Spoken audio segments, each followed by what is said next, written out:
আসসালামু আলাইকুম। আমন্ত্রণ বাংলা ভিশন সংবাদে আপনাদের সাথে আছি আমি রুকসানা হক রেখা।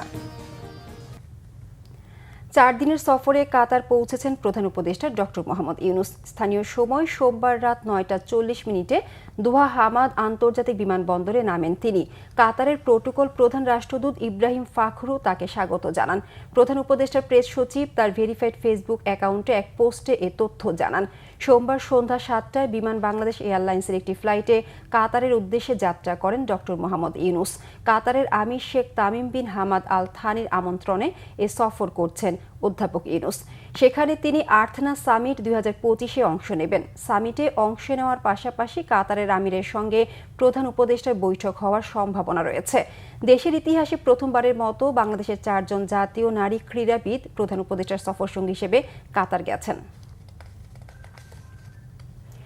5 আগস্ট রাজধানী চানখারপুলে শিক্ষার্থী আনাজ সহ 6 জনকে হত্যায় সাবেক ডিএমপি কমিশনার হাবিবুর রহমান সহ 8 পুলিশ সদস্যের বিরুদ্ধে পূর্ণাঙ্গ রিপোর্ট জমা দিয়েছে আন্তর্জাতিক অপরাধ ট্রাইব্যুনালের তদন্ত সংস্থা। জুলাই আগস্টের হত্যাকাণ্ডের ঘটনায় দাখিল করা প্রথম পূর্ণাঙ্গ প্রতিবেদন এটি। সোমবার নিজ কার্যালয়ে আয়োজিত এক সংবাদ সম্মেলনে এসব তথ্য জানান চিফ প্রসিকিউটর তাজুল ইসলাম।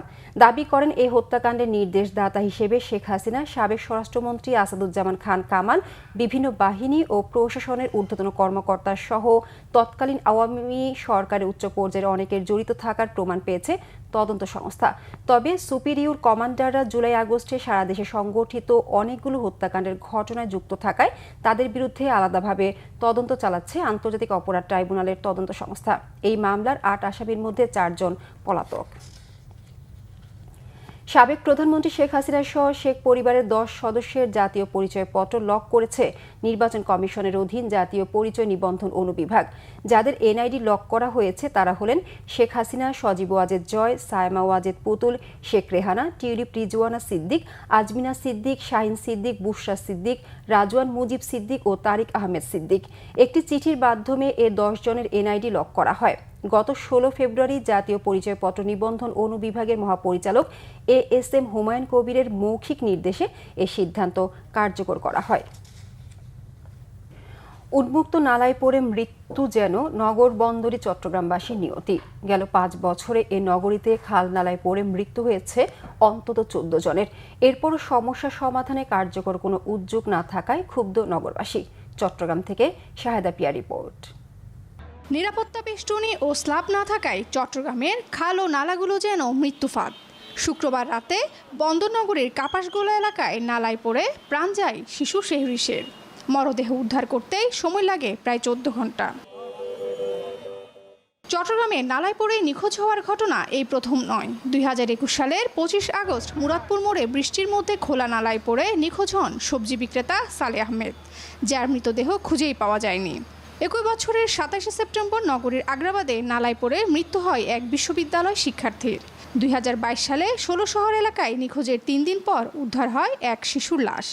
2023 সালের 28 আগস্ট আগ্রাবাদ রঙ্গিপাড়া এলাকায় নালায় পড়ে 1.5 বছরের ইয়াসিন আরাফাত।